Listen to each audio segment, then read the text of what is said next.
Yes, I did. She was like a youth assistant, maybe? Yeah, but like way to really abuse your power. Oh, horrific. So what does life look like for you at the moment? I guess just very busy, working full time, teenage kids, running around doing all the sports and theatre and pick up drop offs. That's literally my life. It's very glamorous and exciting. Literally taxi driver by night and school teacher by day. So if we go backwards, Yep. what's your earliest memory of what life was like growing up, and what age were you?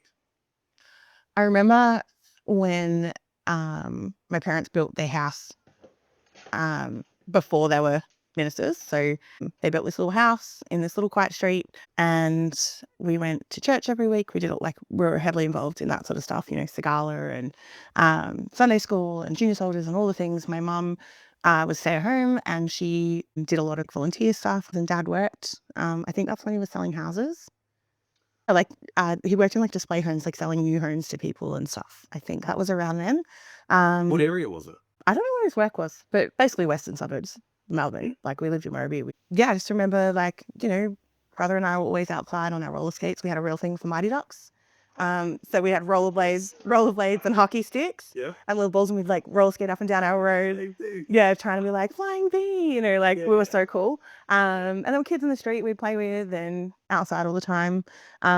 Mum had a little boy that she used to look after that went to school at the end of our streets. His parents both worked, so we'd have him there most of the time, like school holidays and stuff. He was always around. So we'd hang out with him, and Mum would just like bake and put her around with their friends, and Dad would go to work, do his thing. Sometimes Dad would take us to work, and we'd make those little like packs for the new home, like with you'd make those like folders. That was our like job if we were helping out. We'd make little folders and put the inserts in so that he could hand them out to prospective home buyers. And it was fun. Like we thought it was cool. Yeah. That's cool. I'm actually learning something about you too. There you go. Interesting. Yeah. So what age then did life change?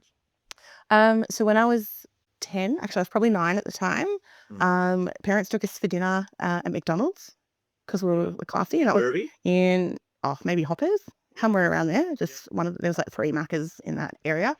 And they used to do that whenever they wanted to talk to us about something. So when we had the conversation about Santa Claus, we were at KFC, and they had Adam there as well. Like they had my older brother there as well, so they could tell all of us together. But all of these conversations always happened at like a Macca's, so they could like tell us something important, and then we could go play or have a Sunday or like, just soften the blow a little bit. We didn't have a lot of money and stuff, so like it was always a special thing. So we sat down at Macca's. It was just Mum, Dad, and my brother and I, and they said, we would like to become officers and we want to go to college. We're wondering what you think about it.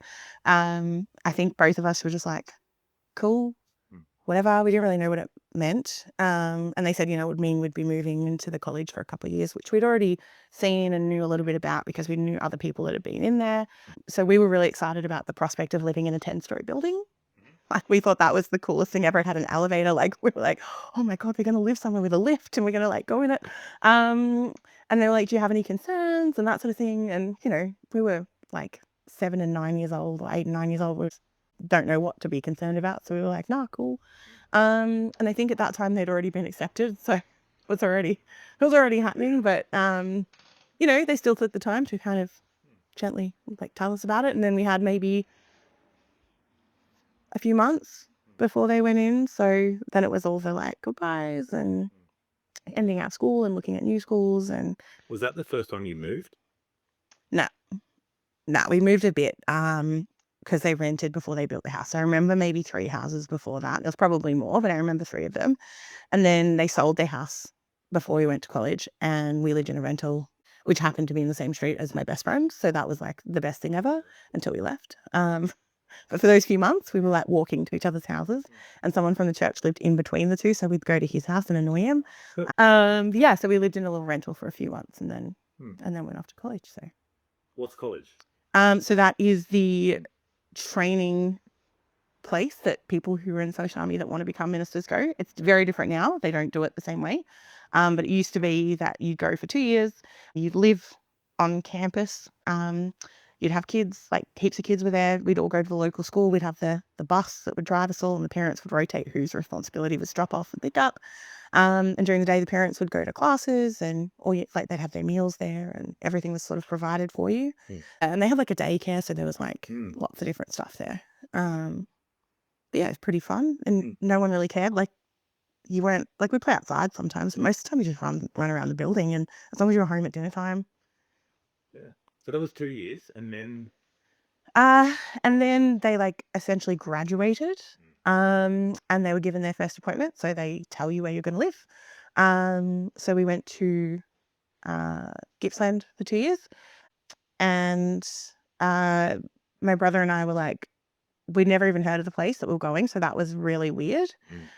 Except for a pretty brutal murder that had happened there in the years prior. Like that was like the one thing we knew about it. put Maui on the map, I think. Oh, I think it did. So we were there for 2 years, and then that was year 7 and 8 for me, and grade 6 and year 7 for my brother.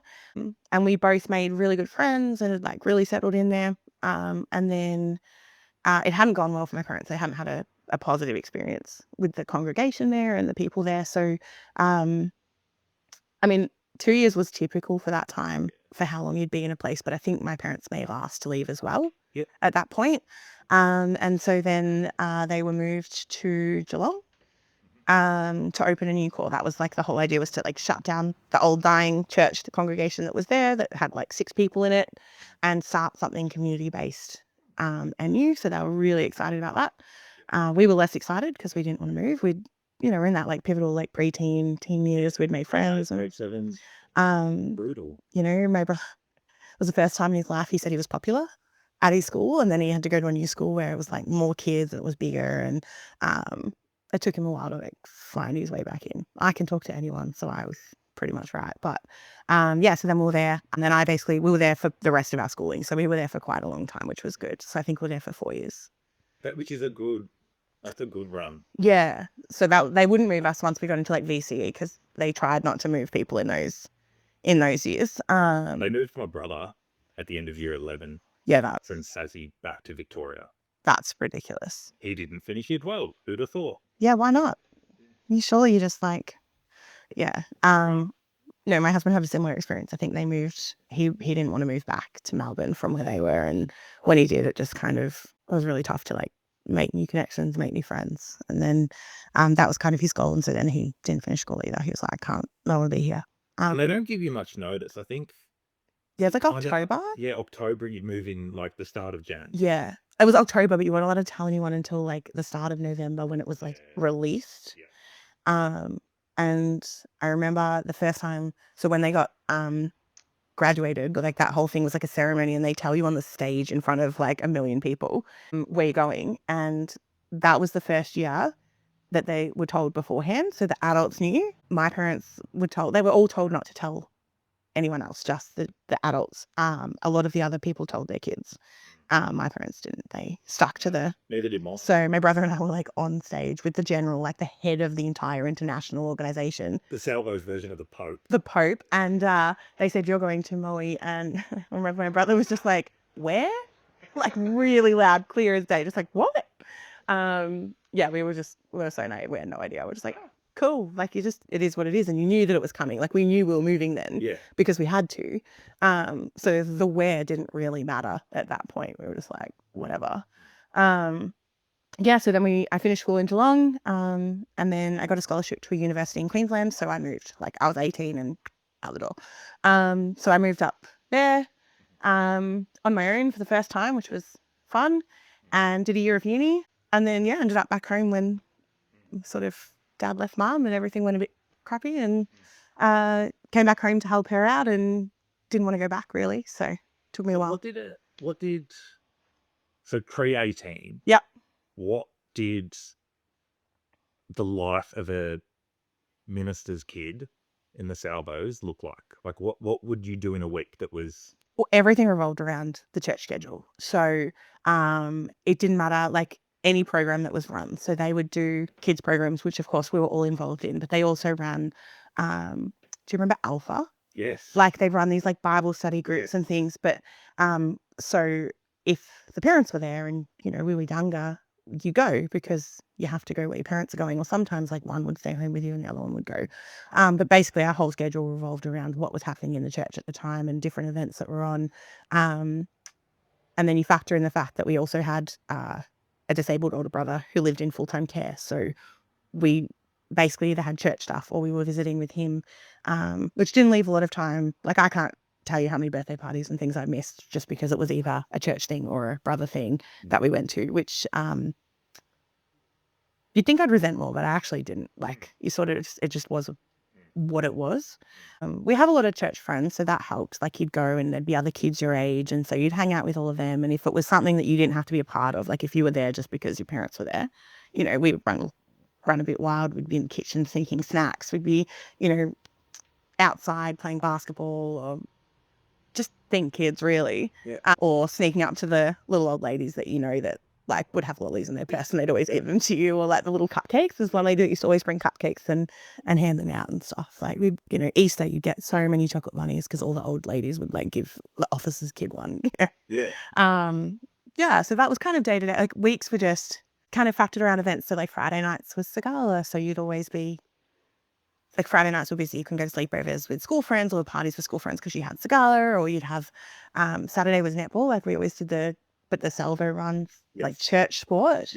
Play basketball. Yeah, no, I did the netball for a long time, but that was even before they went to college. Like that was still our routine. And then of course Sundays were church, and the first one, like at Moe, there was 2 services on a Sunday, so it was a morning and an evening service. Which we'd always go to both. And then in between there'd be someone's house for lunch, or you'd have like setting up and packing up to do. Then when we went to Geelong, they moved to like just an afternoon service because it fit with the community values a little bit more, just having that like nighttime one. But then we'd go to a different church in the morning because we still had to be going to church. So yeah, we'd go to a different church in the morning and then come to our one in the afternoon or the evenings. And because that was a new church kind of thing, there was lots of like setting up, running around, lots of programs that they were trying to get off the ground. So there was lots of time spent getting ready for things or in like organizing things. And we just fell into that with as kids, like helping, you know, flyer drops and setting up tables. And they did They're doing it from a young age. Yeah. It's not like it's anything like out of the ordinary, right? No, it's just normal. It's just, you know, I broke my school friends into stuff like Red Shield. Yeah. I'd always have like my friends from Red Shield. And then like in my later teen years, I was a bit, I guess probably a bit fed up with the like day-to-day like old people church kind of vibe and wanting to do something a bit younger. And so we started a youth church. Like I basically did that where we were. And then I was involved in the other church, because Salvo's had 3 churches in Geelong, so we went to one of the other ones. So I got involved with like the youth there. So I was doing like Bible studies, and we did go to South Barwon as well. Like we go to all of them really, but mainly Geelong Central because they had more kids. Like the officers there had 4 kids that were around our age, and there was lots of other kids that went. So I think I ended up playing basketball with some of them for a while as well. They used to do like formal dinners and stuff as part of youth group. Everyone would dress up. Like I went to those. But even like camps, like church camps twice a year. I don't know if you ever had to do like spring celebration. They used to do this like one where everyone would converge and the whole region would go to like Halls Gap for a weekend. They'd have big marquees. It was huge. It was always on my birthday. Oh. Yeah. So like, happy birthday. They were fun. But I was like, it's my birthday. I want to be, you know. Yeah. No, we always had an Easter camp in Tassie and a creative arts camp. Oh, I loved creative arts camp Yeah, though. totally. So we like, even now I tell my daughter like she would love it. Yeah, it was super fun. Except for maybe the church stuff, like the Bible study that's every day or whatever, and the like service things and the come to Jesus moments where they try and get everyone to like convert. So emotional. She would love like the band element of it and like the exploring different instruments or doing like dance routines. Like they were always so much fun. Yeah, they were. And you just muck around at everyone. You know, I went to an Easter camp when we were in Geelong, and my now husband was at that one, and he was trying to hook up with like my friend he really liked, and so they were like dating for some of it. Like everyone at East Camp was like, you were either like super religious or you'd be there to hook up. Like it was that kind of like nothing in between. No. You didn't just go for the like vibes. So he was like trying to be with this girl, and they lived in different areas. And so this was like when they were together, and you could ask her out, and like anyway, she was my friend, so we'll talk about that. And I liked someone as well, and so we like it was just this weird. Even now we like talk about this one Easter camp. It's like, do you remember when this happened? And I was like, I'd say, I know I was over here like talking to this person, or I'd say, do you remember this? And he'd go, oh, that's when we were making out. Like, yeah. There's an element of, and it was everyone I know had the same experience. Like, Yeah, and everyone knew everyone. Everyone had dated everyone. Yeah, it was good for us moving, I suppose, because then you'd get a new, like, it'd be a new pool of people, and it wasn't just the same people you'd been with forever. But some of these kids had grown up, not as officers' kids, but like grown up in that one congregation, and then would go to the same camp with the same people every year. So we have friends who were officers that we met, and they'd been in the same place for like 11 years. So their kids had essentially grown up in that one congregation, and they still live local to that congregation. Like the parents moved on and I think they went to like overseas missionary work for a few years once their kids were grown, and they all stayed in that same. Yeah. yeah. Yeah, there were definitely advantages to moving around a lot, but I think there's certainly disadvantages Oh, absolutely. to moving around a lot. Yeah, I think for me, I like as a social person, I found it less challenging. But for my brother, he really struggled having to like uproot, find a new crowd, find a new, he was pretty quiet, very shy. Yeah, he'd really, really struggle every time we moved. I remember Mum and Dad had to start driving me to school because we went to Princess Hill, Yeah. and we'd all catch the bus, and then we catch the bus home. Yeah. And I remember Mum and Dad had to start taking me Yeah. separately, because one day I remember you and Aiden told the bus driver I didn't go to school that day, and he left, and I was stranded, and I was in grade 3. Yeah. That would have totally Aiden, just saying. You made me chocolates once. We did. They were chocolate salty balls. Yep, they were just flour, water, and salt. They were basically like a Play-Doh. Yep. And we coated them in, it was like cocoa and water. Like we didn't put anything toxic in there. It's like, oh, these guys are so lovely. I'm like 8 and 9. I know. And we were too cool. We were that little bit older. Oh, And I then, was. and we'd do that thing where we'd say, we'll meet you on the 9th floor, and we'd all go to the basement. Yeah. And then you'd come and find us, and we'd all go, oh, that's okay. We've just got to get something. I know, it was really mean. I'm laughing because it's traumatic, but no. Character building. Oof. Character building. It was rough. I mean, yeah, you were probably the worst off in that, because we all had, I mean, the second year was harder for us because we had friends in the first year who were the same ages as us and in the same classes. And so we became really good friends with them. Yeah. But then they graduated, so they moved. Yes. And then new people came in. And that was when, I guess, like I was in grade 6 and I was trying to be cool and older, and they kind of fell in with the older girls. So they were like year 8 level. And because I was in grade 6, they made some exceptions. So I was allowed to go to youth group, which was normally reserved for high school. But then I thought I was really cool. And it's like prime formative years. yeah, and I had like my first boyfriend Yeah, then. right? And the canteen, like, oh my God, canteen nights at the college. Yeah, depending on who was on, you'd get a real bargain. Yeah. Actually, your dad was the best for that. You'd make 20 cents and you'd get like shot. He'd just keep adding extra ones and you go, that looks about right. I can still remember how it's so strange, but how that area where the canteen was smelt. Yeah. I can still smell it, and kind of, yeah, it's weird. Well, just even being up on the 10th floor with those big like triangle shaped windows. Yeah. And watching like hot air balloons in the morning, or thunderstorms were really cool up there, and everyone would congregate together to watch like. Because opposite it was Princess Park. Yeah. So it was a good view. It was a great location. Zoo and animals. Yeah, friends of my parents bought them like a zoo membership while we were there for that 2 years. Yeah, So we could just go whenever we wanted, which was, it's a good gift. it was an awesome gift. It was really nice. And it meant like, because we didn't have much money then either. They weren't getting any money and they had to pay to be there. It was mental. So it meant like on those days where like we didn't have to go to church and we didn't have a million things on, we could just walk across, and we'd go after school sometimes just for an hour. Like we just go across to visit our favorite animal and then leave. And we'd often go and like kick the footy in the park, and the Carlton players would be like practicing. They'd like run, yeah, but they wouldn't even be in the stadium. They'd actually come out into Princess Park and like train and stuff. I didn't really love footy, but my brother played so much. And we were out there together. and he kicked the ball and I like just did this brilliant mark, which never before again have I ever managed a similar thing. And I've got this brilliant mark and it just like full chest, like just caught it. And then I just booted it and it went like 25 meters straight through the goals, like straight through the middle. And Steven Silvani was like running laps. Like he was the only one I knew, but we recognized him and he was just like, great kick, love. And now it's like the highlight of my life. That's the only time I ever kicked a football properly. And it just happened to be winners. He's probably, living his best life. Well, probably not right now. But, just remembering this little kid that like, because, that would be like I in don't his, reckon he's ever thought about it once. probably not. No. Nah, he'd heard this and be like, oh, I'm sure it happened, but like, I don't know, whatever.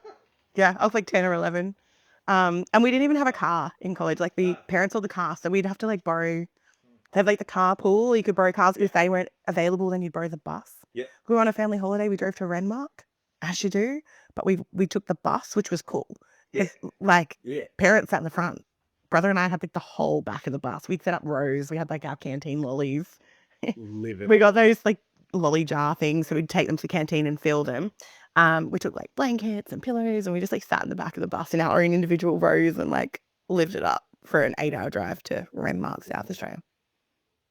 It's a horrible place. Well, we had family friends there with the officers, so we had 2 weeks holiday. So we went for 2 weeks. Yeah. We spent 1 week just what they were still working. Yeah. So we spent 1 week just staying in the house, which sucks for them. But we did stuff like we went to the Big Orange and we went to Adelaide for the day and we did that stuff. And then the second week we all went on a houseboat together, like the 2 families. So that was like our 2-week holiday. And that was a good thing, I guess, about like the officer community. There's officers everywhere.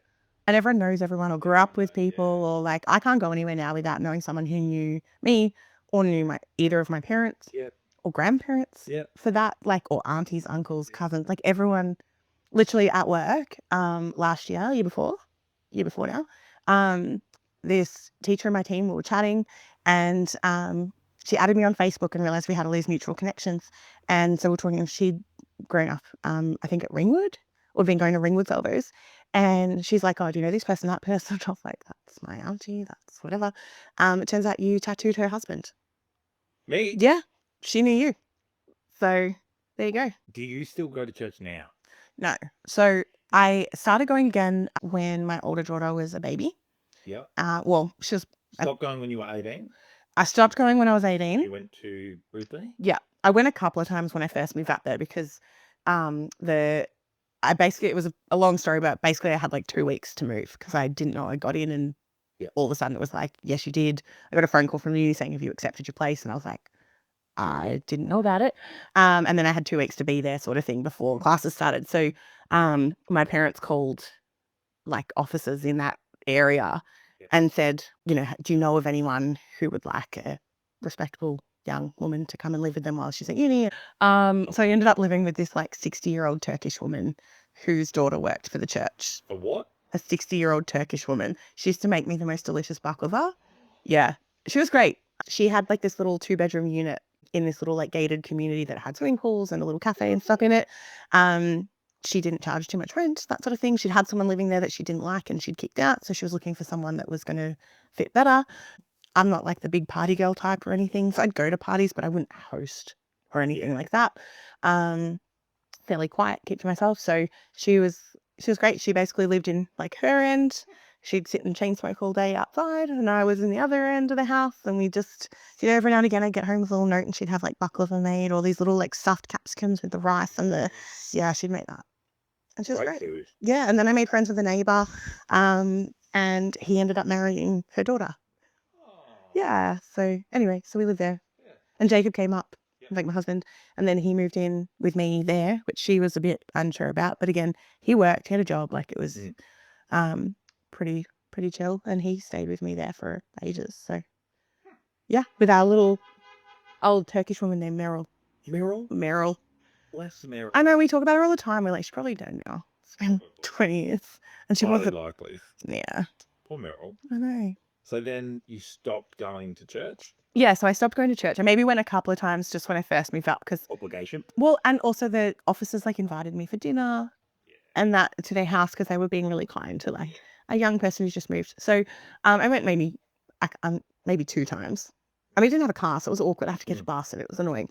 So I stopped going. And then I didn't really go again apart from like family events or like big things that were happening, you know, someone would invite me to some like whatever. Until after my daughter was born, I sort of found like What age was that? it's when we moved to Bendigo, so she was probably 3, And you would have been 25, and I was pregnant with my younger daughter. So like, so about 7 years. yeah. But we moved up there and I didn't really know anyone, and it was that kind of like just awkward, you know, I was at home with a kid and my husband was working and I didn't have any friends and I didn't know how do you meet people when you don't have that Yeah. thing. And so his family all went to that church as well. So I started going there. And it worked really well because it was nice having like those, like his family were lovely and really welcoming. And so they, you know, it was nice to see them and they got to see their grandkid and great grandkid, you know, lots of aunties and uncles and things there as well. And my daughter loved it. Like she would go to Sunday school, but there wasn't that many young kids. So it was basically like her every week and maybe one other kid sometimes. Yeah. So it was just her and this lady who would like she lived on a farm. So she'd bring like wool from her sheep and she'd like tell her Bible stories, but let her just kind of explore and play. And she just had this really beautiful manner about her. So she was just really calm and really like whatever. And then I had my younger daughter, and so I would take the baby and we did all that stuff. So we do that. And then I had my younger daughter and we probably went for another couple of years. And then your parents left and my other auntie and uncle came. And well, there's nothing wrong with like either set of aunties and uncles and that sort of thing. I started to find that I was feeling really like hemmed in because even though I wasn't the officer's kid, it was like I was being treated like one because I was the officer's niece and nephew, nephew, I don't know. As well as an historic officer's kid. And also then related by marriage to some very like strong pillars in that church community that were no longer like had been officers but weren't officers, but I was their daughter-in-law, like granddaughter-in-law, and like you know, just I found it got really awkward. And so I tried changing churches. I went to a different denomination, like not so missionary. And once I found like the same level of, for want of a better word, like hypocrisy, I was done. And at that point, like my kids were older and they were going to school, and I'd like had formed other connections in the community, and I had different group of friends. Like it sounds like it was almost like you were using that situation to make friends, but you know, That's what happened when groups of people get together. but I'd found like other groups of people that I felt more comfortable with, and I was like doing different things in life. And some of the people that I'd really connected with had moved on, like the first officers that were there before your parents came. Like their mum, like the woman and I became really good friends, but then they moved to WA. Like it just, Because that's what happens. that's what happens. And so they left, and it just, it just changes, I guess. And so then I just stopped going altogether. And, you know, I think it's good my kids had like a little bit of a basis, a little bit of a foundation of that like Christian belief system, without being indoctrinated or like feel guilty about. There's really good values that you can learn in. Yeah. I mean, my younger daughter casually mentioned one day that she thinks that God, the Easter Bunny, and the rainbow serpent created the world. So she's covering all bases to kind of like cover herself spiritually. Make sure. Yeah, she's covering. She's like a Buddha or like It's a team effort. Muhammad or something in there as well to like really. But yeah, the rainbow serpent with the Easter Bunny got me with Jesus. Like the three of them just sitting together. Like the way she said that is that they're like three equals. But Absolutely. But there's actually something quite almost like deep about it. Because like all three of those she sees as potentially three things that could have created the world. And like pivotal elements to that for her too, and like a spiritual journey. Like in Like, her head, she's thinking as a young child, the Easter Bunny was like pivotal. The Easter Bunny bought chocolate. Yeah. Like, and that matters. and Jesus was this guy that she heard about a lot at church. Like there's something in there. And the rainbow serpent, I think she'd learned about at school. Like they'd read the story of like the rainbow serpent, and you know, at that time she was really into like all things rainbow. So like the fact that it was a rainbow colored serpent that created the hills and the valleys and the, you know, she just thought that was like the most epic thing ever. So I love the mind of the child. yeah, now they just kind of make fun of the whole thing, which is probably a little bit of jadedness coming through from my husband and I. Like, Yeah, naturally. yeah. So sometimes I feel a little bit guilty about that, but also, you know, we've both talked to them about our experiences and like, we're not against spirituality and finding a place in the world and feeling like you belong to something or having that idea, but going into it with eyes open and an open mind to the fact that, you know, there is no be all and end all. It can't just be one way or the other. The Bible was written and edited and changed and, you know, modified to suit specific times and specific places, and still to this day is modified to suit and changed to suit. So, And translated through language. right? And languages aren't all the same. No. And you know, how can you read a already multiply translated version and say, you know, what someone who lived 2,000 years ago was thinking when they wrote it because, you know, you studied or whatever. Not to diminish the people that study that, because, you know, It's like studying it is a very scientific almost approach. But then there's I guess what they would call faith element to it. So you've got like the community and the church as a group of collective people. Yeah. And then you've got the God element of it that Yeah. goes alongside it. And I think they are two very different things at times. Yeah. That get morphed into the same thing, and we call it a church. Yeah. What about that faith and God component of it? Like growing up, Yeah. I'm assuming you believed in it. Yeah, absolutely. We all did. That's what we were told. You have, like, you're not told anything different. Right. And you're literally raised in a way that it's not a diss on parents or anything else, because they genuinely believe it and they're genuinely living it and they're doing what's best for their kids and their own life and their things. But, you know, we weren't taught to question. We were taught to accept. Faith.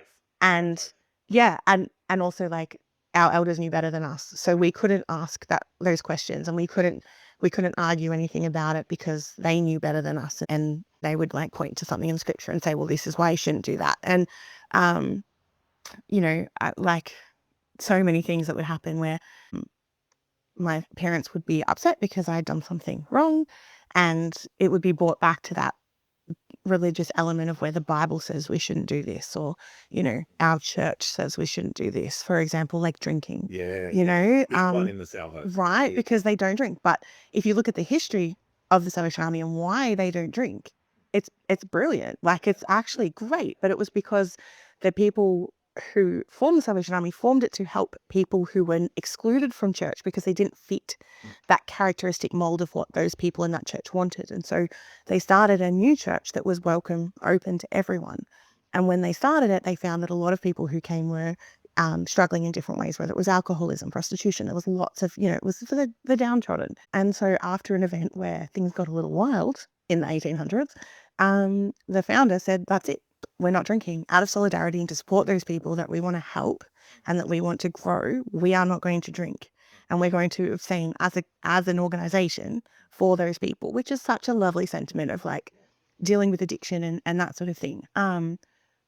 But by the time I was growing up in it, it was, you don't drink because It's a sin. it's a sin. Jesus won't like it. Like, you know, Literally. and when I made that argument, that no, well, it's actually only the Salvation Army that says you shouldn't drink. It's not a religious thing. I mean, Jesus, by, you know, as a side note, notoriously liked to There's a wino. the wine. A wino. Loved it. Yeah. So the party could continue. But you know, and so there's like a lot of guilt around when you would do that, and it would come from a place of, I'm doing the wrong thing. Am I going to hell? Like, Yeah. for having a drink with your friends at a party. I mean, I wasn't allowed to go to any of parties and stuff, but the few times I managed to like wrangle, lie to get to one, you know, I always got caught out. I wasn't a very good liar, so It came with this guilt, right? yeah, and then you'd feel bad, and then I'd be grounded for weeks, Yeah. and for, you know, For something that all your for having a cruiser, like Yeah. literally right? a cruiser. And then I don't know about you, but I always struggled with this like imbalance where it's like, okay, you're being brought up and being told that this is like a sin. Yeah. That it very much became like a sinful thing. And then you do it So you'd go out and get drunk or whatever. And like I had a really good time. Yeah. Like I don't like See, I didn't do that until after I'd moved out of home. Like I was over 18 before that, really. Yeah. No, I didn't do that until I was older. I was, I guess, like the ultimate people pleaser. Middle child, like just Yeah. only girl. yeah. Certain expectations on the way you behave and always being like viewed a certain way or spoken to a certain way. Mm. I did a few things, don't get me wrong. I had my little teenage rebellion. God forbid I had sex with my boyfriend. Around that time, I was 17. We'd been together for over a year. I'm going hell because I had sex with him when I was 17. It's just one of those things. And I found like you'd be getting told one thing, but not seeing people live that in their own life. Like there was either I'm a Christian, so I'm a good person. Mhm. It's not I'm a good person and I live by these values. It's I'm a Christian, therefore I am a good person, no matter what else I do, because I can say that. And you'd see people treat people terribly or, do whatever they wanted and ask for forgiveness. And forgiveness is a wonderful thing in the church, right? Like you could do whatever you want and then go, oh, please forgive me. Oh, I'm forgiven. Look at that. Like, The Catholics went real hard with that. oh, the Catholics. Yeah. I love that because there's a little bit of penance. Like you've got to do something to earn your forgiveness. Whereas like the Pentecostal church or the, yeah, just pray for forgiveness and then you'll feel that weight lifted off you. But it gives people this like belief that they can do whatever they want and say whatever they want, do whatever they want and act however they want and just be like, I'm a good person because I'm Christian. And that was ultimately what led me to leave, even as an adult, because I was just finding that, you live in this organizational bubble of like the church and you preach certain things and then you watch those people not actually follow that in their everyday life. We had this gentleman that used to come into the church sometimes. He had a mental health issue. He had issues with drugs and alcohol. He was quite loud and obnoxious. Everybody knows him, like the whole town. Like he's very well known. And every now and again, he would come into church on a Sunday morning, and we'd have like the bread, like the leftover bread from Baker's Delight, and he'd come in because he'd want to get some bread and a cup of tea. And the Salvation Army is like built around that, helping those people. And he would come into church, and he would call out, and he'd be a little disruptive. And they would kick him out. You're not welcome here. Leave. And you're like, well, What? Yeah. he's disruptive. I'm like, so he's. Thing is for him. Are we not like? Anyway, the people who were saying that also had people around them who they brought to church who were also could be quite disruptive and had their own challenges and issues, and they're kicking out this person because it doesn't fit their value or their look of what they think the church should look like, and it became that political. Like every church Yeah, always falls into that. but literally sitting there during a service and watching a group of men stand up and kick this guy out because he came in and called out something. It wasn't rude, it wasn't swearing, it wasn't like he'd been known to do that, but they just decided he was going to do that, and so they literally like surrounded him and shuttled him out. And of course then he got quite belligerent and upset, which fair enough. He also wanted his bread. And they Just wild hypocrisy. yeah, and you just sit there and go, why? Like, why? Anyway, you just lose sight of that like whole, like I love what the Salvation Army stands for in terms of when it was founded. Yes. Which Which is why they didn't have like William Booth was very descriptive in kind of what he saw they needed to do to stop themselves becoming that. Yeah. They'd have their gatherings or services in public parks, and it was never intended to be ceremonial. No. And in fact, he kind of advocated against it. Didn't want crosses on walls. Didn't pictures of Jesus everywhere, because I'm assuming he'd seen, because he was a Methodist, I think. Was his background.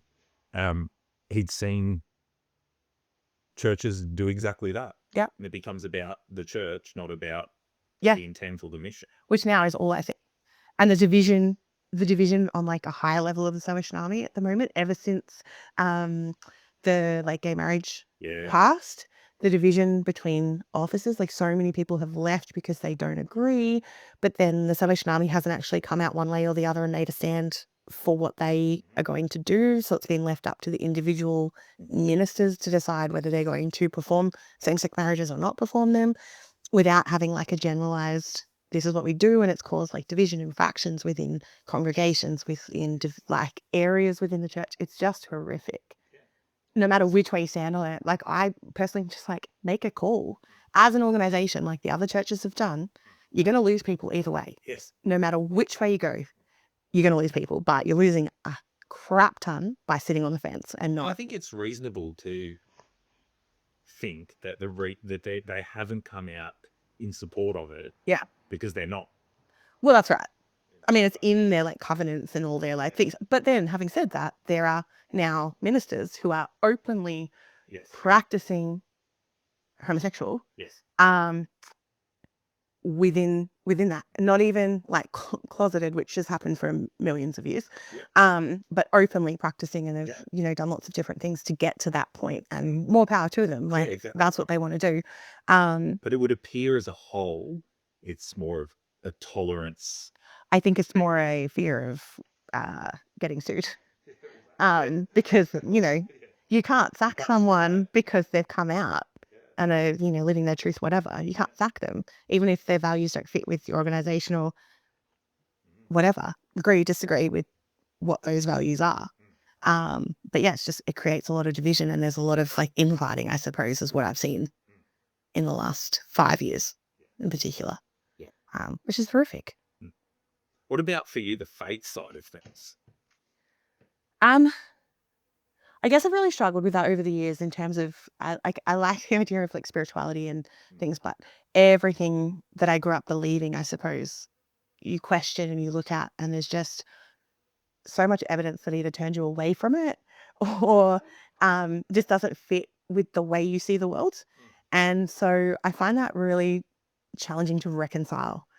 And like I've explored a lot of other religions in terms of like in year 12, I did a religious studies, which looked at multiple different religions. And so I looked at like how they formed and what they believe in and how they work and that sort of thing. And there's, similarities, differences, but just, I guess the people turned me off. So while I'm like not against spirituality and a belief in a higher power and faith and that sort of thing, for me, it's the people that just really bring it down. Was there any key moments? Yeah, look, there's probably a few. Yeah. Just like, if you look at the people that I grew up around or the people that I knew, the things that they've done for me, like under that banner of, I'm a Christian, I'm a good person. You're talking stealing, lying, cheating, infidelity to the point of, finding out there's multiple children that have belonged to someone. There's, And they're just ministers at this point. that's right. Like, gambling and child sex abuse, like all those things. Yeah. And for me, like that those are the people that I grew up that were telling me how to live my life and what values I should have. And holding you accountable. And holding me accountable to those things. And when you look at that now, you're like, what right did you have to ground me or tell me off or, counsel me that I'm going to hell because I had a cruiser with my friends at a party when you were out screwing your secretary from the church office, like, stealing money from your congregation, lying to your wife, your kids, like just... It's the epitome of hypocrisy. It's so bad. Like my husband had an experience where he was talked to by a minister about morality and how to treat a woman when we were dating, like early on in our dating days. And, he was young and he was going out with his mates and drinking. And so there was like maybe concern there that like he needed that guidance. That person that was counseling him for those couple of years, turned out had been screwing around like crazy, hitting on people left, right and center, had multiple affairs, had stolen money to pay for sex. Like, it just completely shattered that whole illusion of support and that moral compass, I suppose. And so that was it for him. He was done from then on. Like he didn't come with me when I was going when the kids were little. Yeah. Except for like the kids both got dedicated, which is like christening and Salvation Army words. He came to those. Yep. And like I think there was one day where they had like a Sunday school kind of like performance at church, and so he came to that, I think, from memory. But literally like That's it. He would not go for anything else because that was his experience. Right? And that's the problem, because the people and the church and then the faith are seen as the same thing. Yeah. So when, like, people are inherently or can be quite shit.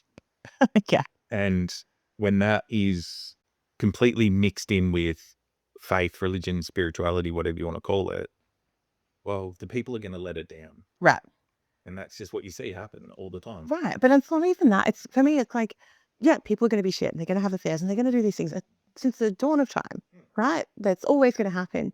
But it's that hiding behind the Christian persona, that real like sneaky kind of element to it that just gets me, that like, it just makes me sick. Yeah. And when I hear another story, which seems to happen every Often. 6 months or so, there's another story. Literally yesterday I was looking at something and, you know, my mom was like, oh, that person left his wife and then he was sleeping with this person and then they got together, but she was married to someone else within the church. Like, and you're there going, why?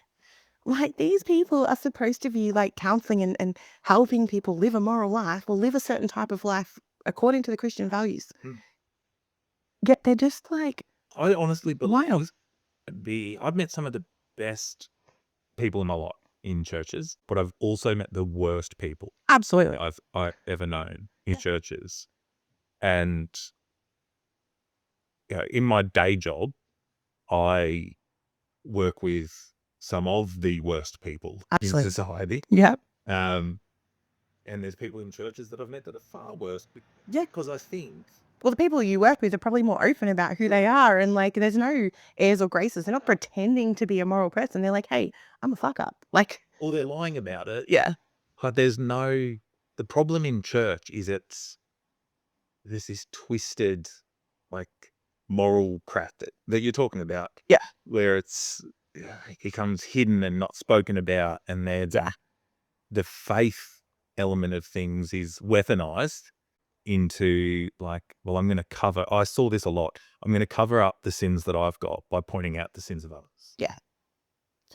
And that, like you said, that position of power too, those people that are in those positions of power.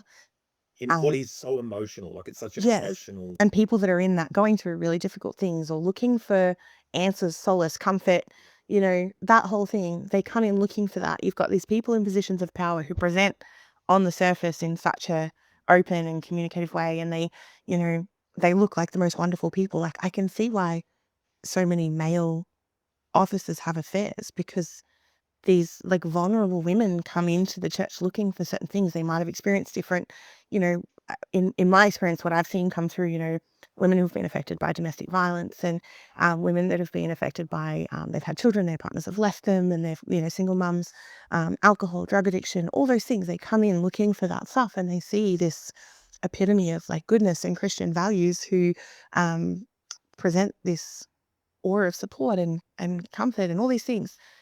Yet 9 times out of 10, they end up sleeping with them and just setting it back further and further. And then they blame the women. Yeah. Like, I've heard that so many times. Oh, she threw herself at me. Of course she did. She's vulnerable. She's In that moment, you're a father figure. right. Literally. And who they look at is like, this person is going to care for me. This person is going to treat me right because you're, you know, showing these Christian values. And these officers have no accountability in their day-to-day job. There's no one who checks up on them. No.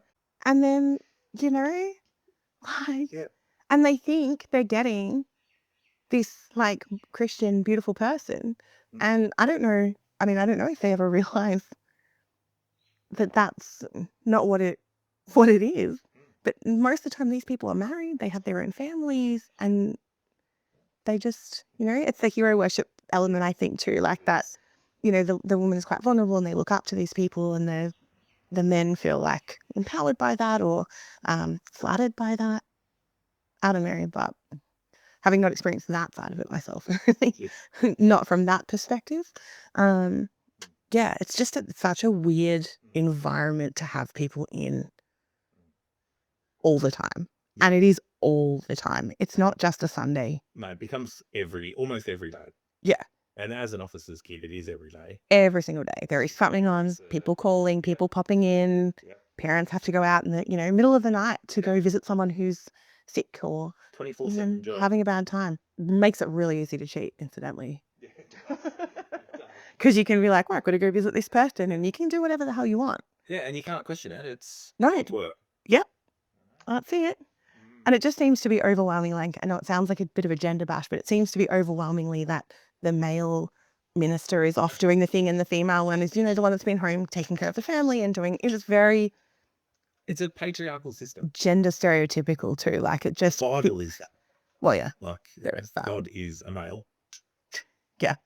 Like, Jesus was male. Yeah. Like, it's a patriarchal religion. Yeah. And a patriarchal system. And the women were there to wash the feet and Correct. serve in whatever way. Yep. Whatever There's they no want. female disciples in the Bible. So, which is interesting because there has been studies and research to look at if there were in real life. And there's different books. There's Yeah. books that weren't published in the... Well, if they don't fit the narrative that people wanted at the time, you can go down those tinfoil hat conspiracy theories. I love it. Or just be like my daughter and the rainbow serpent and the Easter bunny. I'm following the Easter Bunny now. Yeah. But it's that. I think it represents that. You don't question things. And it's not even that... We actively discourage from questioning. Yeah, but like overt or no.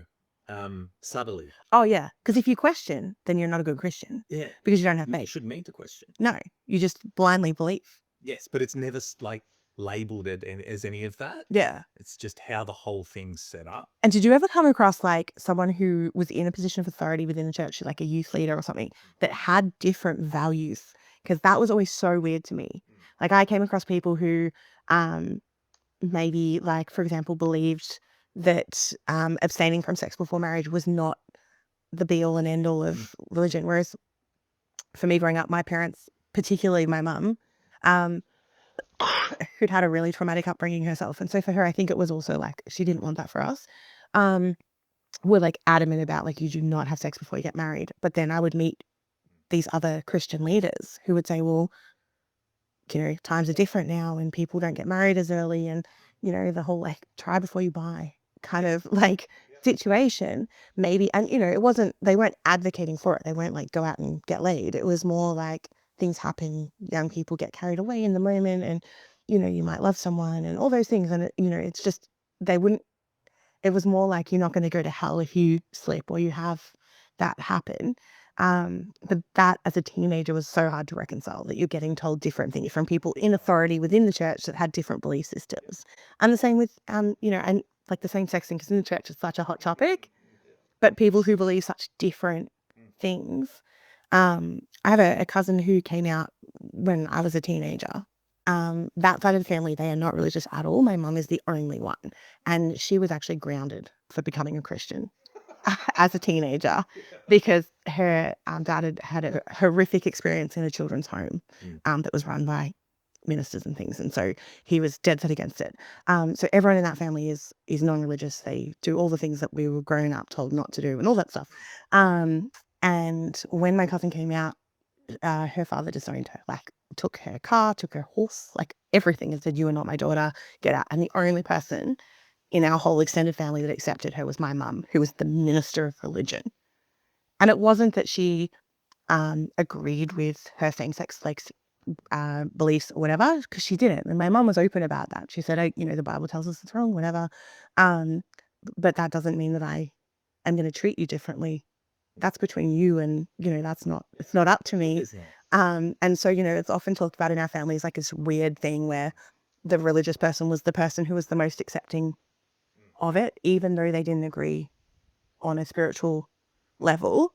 Whereas I look at it now and just the way that some people, my daughter came out when she was 10, maybe, like it was quite young. And she, she said, this is who I am. And, she'd put some like Easter eggs in before that. She'd like done some little rainbow flags and stuff in her room, and she was trying to like give us a hint. But she came out and she said, no, I'm gay and this is who I am, whatever. And in true like our family fashion, we made a bit of a joke and it was like quite a funny moment. She said, I think I'm gay, and my husband was like, hi gay, I'm dad, it was like, and she went, I knew this was going to happen, I shouldn't have told you. And it was like, that was the end of it, you know what I mean? Like that, just move on. But the way that some of our friends and family who are still religious have reacted to it is so interesting. And watching that division, Based on what? Like, it's based on words in a book yeah, that have been translated so many times. yeah. But also, like, it's none of your business. She's a little bit older and she has a girlfriend and they've been together for 8 months or something, very sweet, like, cute, it's cute. It's lovely. But she wanted to bring her girlfriend to her birthday. And there were family coming that didn't know that she was gay. And so, we were like, well, because originally she's like, do I have to tell everyone? And we went, well, straight people don't feel the need to declare their sexuality. So why should you? Like, I'm not going to walk into a room and go, hey, I'm straight. So, you don't feel like you have to go in and be like declaring yourself. So we said, you tell who you want when you're comfortable to tell them, but also keep in mind, you don't have to tell anyone. But anyway, she wanted to bring her to this event. And so family were going to be there. And so we're like, well, we probably should at least warn them, knowing how they feel about it. And so we offered for her, like we said, you don't have to tell them. We'll tell them for you. So you don't have to have that like awkward encounter with someone who might react quite strongly. And so, we're like coming out for our daughter to family members and, the reactions were quite mixed. Some were just like, cool, who cares? Some were like, oh, well, how do you feel about that? And when we said, we're cool, they went, oh, okay. And some were like a little bit more opposed. And they, might like offered to like pray or, we'll do this. And the response to that was, you do you.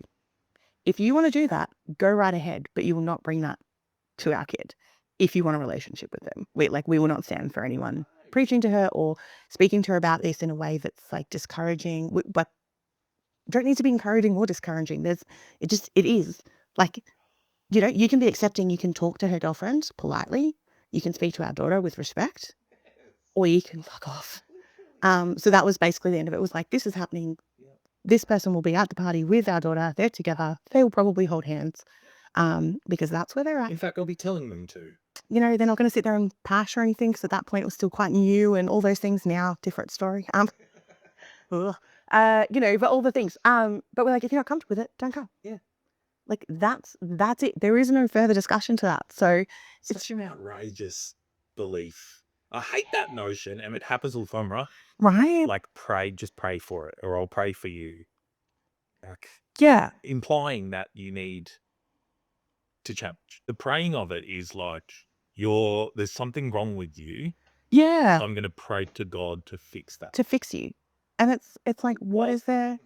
Which, I mean, I have to admit now, like my mum, obviously, like she's retired, but she still has her belief system and spirituality and all those things. And I love that for her. Like it's great that actually really helps her as well. Which is what it should be about. And, she goes to church, but she doesn't go to one particular church. She'll go to different places or she'll go online now because there's so many different like options, and she'll listen to podcasts and she kind of keeps herself in that way. Which I think is really good for her because it kind of takes away some of the like aspect of that you get in physical church when you're there every week and all the drama and politics and things. But she's got that. But she doesn't push. And I know she like has beliefs and she wants to talk to me about them, but she knows that I'm not open to it. Yeah. Or I don't want to discuss it. Or I know that I feel so differently to her, so it's not going to go well. So she just sits back. Acceptance. Right. And like, I'm sure she prays for me daily. So I appreciate that. Children and grandchildren and everything else. And it's nice to be thought of in that way and those things. But she doesn't push. Whereas other people from our family are quite pushy with it. And they'll like send us podcasts and religious episodes and text messages of their prayers and thoughts that they're having at the time. And I got one after the Bondi. And it literally diminished that whole incident into a spiritual battle between Satan and Jesus. Like it literally took all of the personal element out of what happened and made it into this end times. And I read it. I shouldn't have even opened it. I knew better, but I read it and I was so angry. If that person had been near me, I think I would have punched them in the face. Like It's ignorance. It's a lack of understanding, a lack of being open. Yeah. And also trying to reconcile some pretty shitty events that have happened in the world in your own mind into something that means something else. You know what I mean? right? But they can't like see that and they can't look at it and go, these people are mentally ill, who have been indoctrinated, not differently to how you have, just in a different religion. They've got like a very strong belief system and it's led them down this path to this particular incident. It's not necessarily a spiritual battle between Satan and Jesus more than it is an earthly battle between fucked up religions Correct. and people who run those religions pushing that agenda and trying to like build that in the way that they want so they can be the ultimate religion and win the world. Well, religion, it's the human construct of religion. Yeah. Which is like, I'm like, that's the thing I can't do organized religion. Yeah. Because whenever groups of people get together, it will end up corrupt. Right? You see it in footy clubs. You see it anywhere that there's groups of people. Yeah. People will corrupt it. Yeah. And that's why you see things like embezzlement and things in big corporations because people have run it for a certain way for a certain time and they are entitled or feel like they're entitled to certain things. They start taking liberties in a certain way. The church just does it with the additional element of your eternal well-being. Yeah. Her eternal soul. Objectively, there's a lot of gross elements to it. Yeah. Yeah. But it's just so messed up. Anytime I look at it. It's driven on guilt and shame. Yeah, absolutely. And hiding your own thoughts and beliefs behind closed doors because it doesn't fit the mold of what someone in a fluffy robe, or in our case with a brass instrument and a cap. Well, the guy with the cornet, he knows. Oh no, the timbrel, like it's the timbrel, man. I tried to explain to Ash what the timbrels were. No one understands unless you've lived it. I was like, it's choreographed dancing whilst holding a tambourine With ribbons on it. It has ribbons coming off. In the Salvation Army colours. Is the Salvation Army colours. No other colours. You had to have red, blue and yellow. Like that. And that honours God. Absolutely it does. As his kingdom. What? Yeah. Do you ever just like think about some of the things you did as a kid and be like, what the hell was that? All the time. Like it's just like the Salvation Army was built on this premise of taking things and making them like a modern version of religion, right? So things like Scouts and Guides, they made their own version of, which I grew up in, which again, life skills, man. Do you know what? On the last day of school, last year, we have 3 flagpoles in our school that have flags on them, right? And our flag monitors went home because they were in grade 6. It's always their like job as like top of the school. They'd all gone home because it was their last day of school and they were all excited. They had their banner and their runner. They didn't take the flags down. And the call out's gone around to the staff because no one knew how to get the flags down. And I was like, I've got this. I touched a flag or two in my time. I actually have this. And they're like, really? And I went, yeah, where's the key? Because they've got like a key lock on them. And so I'm there and I was like, do I salute? As I like, I bring the flags down. And then I was like, oh my God, I remembered one of the flags like gently the corner touched the ground. And I was like, I'm allowed to. Because when we were in Scarlet, if you're on flag parade, that's what it was called, flag parade, and that flag hit the ground, that was a big no-no. So I mean like folding the flag at the flagpoles, all 3 of them, while like 3 staff and my principal were just watching like, wow, you know how to do. And I didn't learn it in a cool way either. Living in the military. Is there a cool way to take a flag? But literally like what, like such a random thing. But the other skill, like we did do the camping and the guide stuff. Like, you learn sewing and cooking because we're in the girl version. So you only learn girl things. And that, you play poison ball and you like do the things. But it's coming really handy in my life now. I actually can say that I've used that skill for a purpose in the real world. I'll tell you about like maths at high school. Never once have I used algebra. Oh no, I've got kids working really high at the moment and I'm like refreshing my own memory because I don't remember how to do stuff that they can do now. I'm like, this is why I teach primary school, man. You're not supposed to be able to do year 9. I'm not ChatGPT head.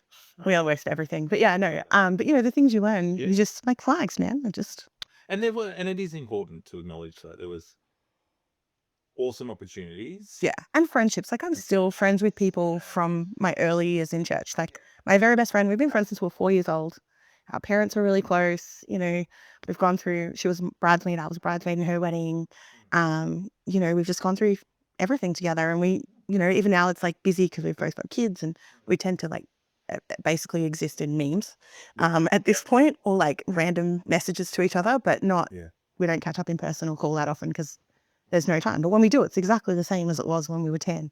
And we used to sing Tina Arena songs and like dance around, or when we were 20 and we'd go drinking because we could, because we were able to at that point. So some of those things have been like good, and being busy and learning how to exist with other people and go to different programs. Like, you do learn stuff and you learn how to talk to people. You do? Um, Learn a heap of music, yeah. public speaking, Yeah.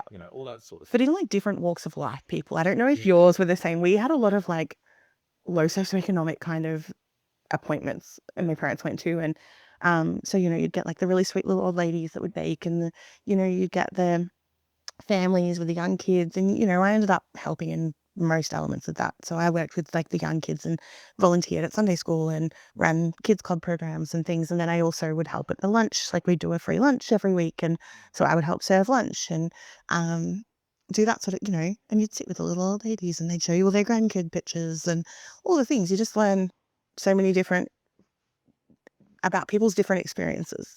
So now when you meet people, it's different. It's like growing up with a disabled brother, I've learned like how to interact with people with disabilities that other people don't get.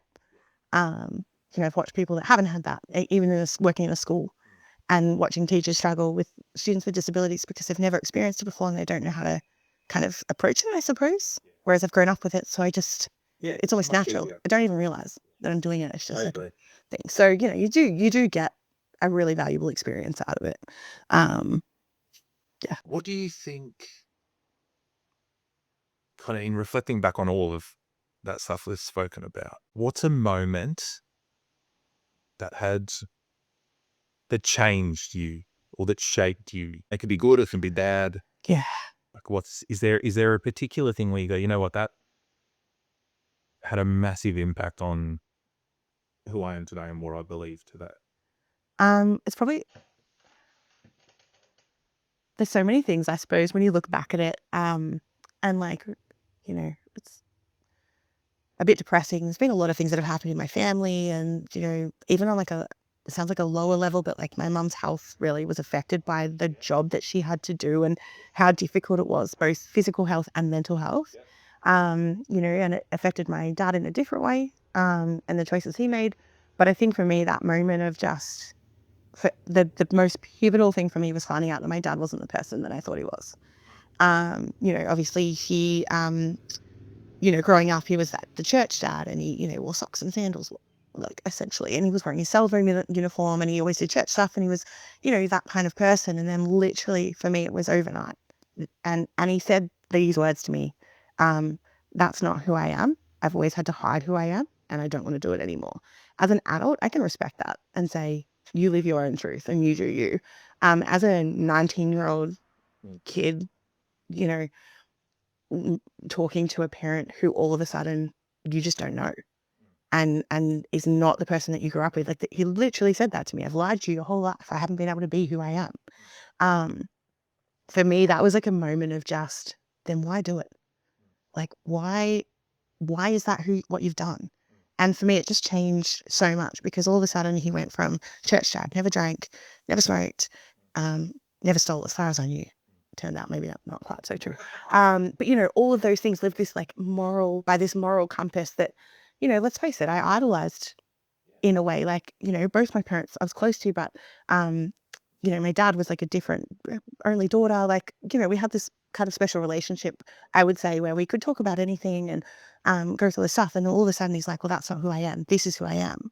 And then, like next minute he was like dressing differently and behaving differently. And he was drinking and he was smoking and he was trying all these things, basically having a misspent youth, living it as an older person, which again, as an adult, I totally get and understand where that came from. But still hurt. As a kid, trying to reconcile that this person is the same as that person, it didn't feel that way for me. It's not just your dad, it's your whole community's priest.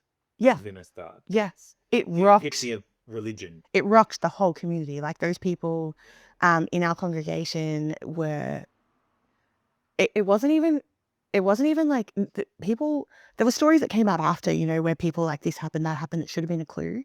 But it was a shock, like through the whole, no one knew how to take it or what to do with it. And, the decisions that were made after that as well really impacted how that kind of affected me going forward. But for me, it was just that moment of this is not who I am, and I've never liked this version of me. They can't do it anymore. I just went, well, then what am I doing? Like, why am I living to this standard that you've set for me if that's not you? And so then I guess as a good part of that is that then I got to experience that change much earlier as a young woman rather than someone who was in their mid-40s or, mid-40s at the time, trying to reconcile that as an adult different to when you're 19 and you can kind of go, oh, I'm going to explore this or explore that. But yeah, it was just a huge shift in the way I thought. And I was like, well, what's the point? Yeah. And that was the really first, like I'd had moments before that where I was like, is this really what I want? Do I really believe some of this stuff? Like, I don't like the way some people are treated just because of how they are. We had a few people that attended the church that were either like trans or exploring that kind of side of themselves or gay. And I really hated the way some people kind of reacted to that. And it was something that I felt quite strongly about. I've always had a fairly big social justice kind of, which I think Comes from the upbringing. comes from the upbringing, but it expanded as I was in my teenage years, aside from just what like the church said was a good social justice element. It wasn't just downtrodden single mothers. It was kind of expanded to anyone that felt marginalized or, unable to be who they are because of these expectations. So, I found that kind of expanded a little bit more, and I just kind of questioned a little bit more once that I didn't have that kind of idol worship as my dad going on. I could just kind of sit back and go, actually, I don't agree. And that was kind of the beginning of the shift for me. And then I didn't go for like 7 years. And then when I went back, it was with a completely different mindset. And I was able to kind of objectively look at it differently and see it for what it was for me at the time, which was a way to make connections and to fit into a community and not feel lonely. As a little young mum on my own, basically, like hubby was working all the time and had like his own stuff going on. So, took it that way. But yeah, that was the pivotal. Like there's little things along the way, but that was huge. It rocked your entire world. Absolutely. Like it In just, every possible way, from faith through to your dad. yeah. Like, And still to this day seems to continue. Every few months, there's something else that just hits differently or becomes a different thing. So maybe I'm better at dealing with it now because I just take it that way. But yeah, it changed our entire lives overnight. For me, I know that there was more things leading up to it and that sort of thing, but I was away that whole year. I didn't see any of that stuff. So for me, it was literally like overnight, just everything changed. he moved to Brisbane, happy family, Yeah. came home, everything's alive. Yeah. Yep. So I came home. So I got a phone call to tell me what had happened. And I came home like a day or two later. And at that point, I'd already decided I wasn't going back. Like it just wasn't. I knew my mum wouldn't cope. Like she was a strong, independent woman, but at the time, this was a huge shift for her as well. And she'd been betrayed in a fairly unimaginable way. And had some mental health concerns before that, like things that had depression, that sort of thing. And so I couldn't see myself going back. So I came back on a plane and supported mum, and my husband, who wasn't my husband at the time, but he packed everything into a little truck and drove it home. And then my dad ended up moving to the suburb I'd been living in Queensland anyway. And there was no way I was going back then with the girlfriend, like the woman he left with. Like it was too much, I was like, I can't do that. So, but yeah, just overnight, literally everything changed. And I have to admit, the Social Army were really good to my mum in that time. They really supported and looked after her. They gave her time off. They offered her different jobs that she could do because the one she was in obviously she couldn't stay. After that had happened, it was horrific. So, she was given some different options and opportunities, and, they did really help her out with that. So that was good because I don't know what she would have done if she hadn't had that to kind of in her life, because they do control every aspect of your life at that point. But it's one of those things. Anyway, on that really fun note. Question. Yeah. I may or may not put this in. I'm just curious. Yeah, cool. Do you think growing up as an officer's kid, Yeah.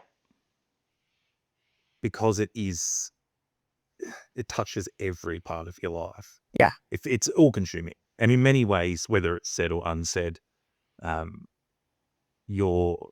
church and the church community and the job that your parents have as ministers comes before you. Yeah. Right. Which may be a little bit harsh, but ultimately, I think if you're an officer's kid, you've had to sacrifice things in order, for something to do with the church, right? There's no greater honor. So exactly, like, I remember sport was often on a Sunday. Yeah. And that was a whole thing.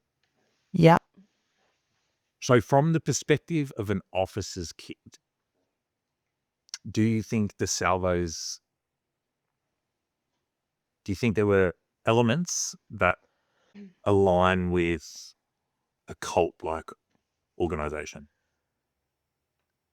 I think there's probably, the way I would word it was more, there's certain people who push that agenda more than others in different places. Because we've been now lots of different churches and places, and some, there were people that were beautiful and very community minded, and there were some who were very like ritualistic and very adamant on the way that things would be and the way that things are. And so there was an element of that to it.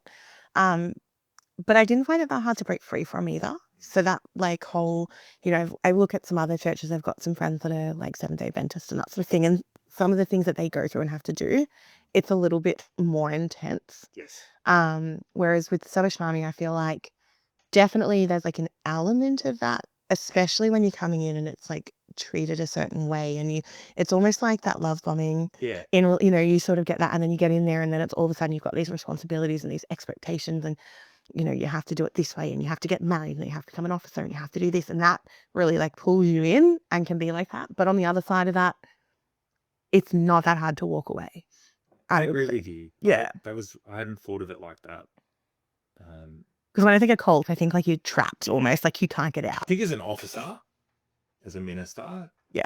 I think it's Also- easier now that they've changed like superannuation and that sort of things. But, back in our parents' day when they were doing it, you were provided with a house, a car, all your insurance, everything. You had a small nominal amount of money that you were given, but you didn't have to buy anything with that except for food. Yes. Like, and whatever your kids needed, kind of thing. Less than the dole, right? Like it was really low. But then when you didn't have expenses with that, it kind of worked. But if you left, you got like a small lump sum payment. Right. And that was supposed to help you get a house, a car, set yourself up. And also like talk about the training. Like you've got a diploma of, it's changed now, but my parents was I like, think it's still a diploma. it was an advanced diploma of religious studies or something. Like, where are you going to use that? In no other setting. Like, what kind of job can you get with an advanced diploma of religious studies? Yeah. Don't get me wrong, you've got some skills. You can, like, public speaking and managing finances and doing all those things, which, again, depending on the minister, the level of competency with that is,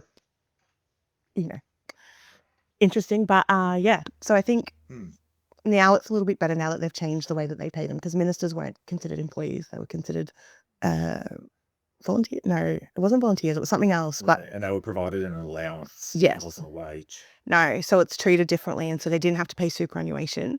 But they also didn't pay tax, I think, is the way that because churches are exempt from certain taxes and things. So it was a really strange, but it meant that like industrial relations laws didn't also apply. So you couldn't sue them for mistreating you, which has come up a lot recently. There have been officers that have looked for ways to maybe question some of the things that were done, Yep. but are finding they don't actually have much recourse because it comes under a whole different award and a whole different system. So Yeah, you weren't an employee. so they weren't bound by employee laws. And it wasn't volunteers because the volunteer protections didn't Yeah, play a role either. but they had a different label. But anyway, That was a really good answer. I like that. Thanks. thanks. Thank you. Good work to you. Thank you. I appreciate it. No worries.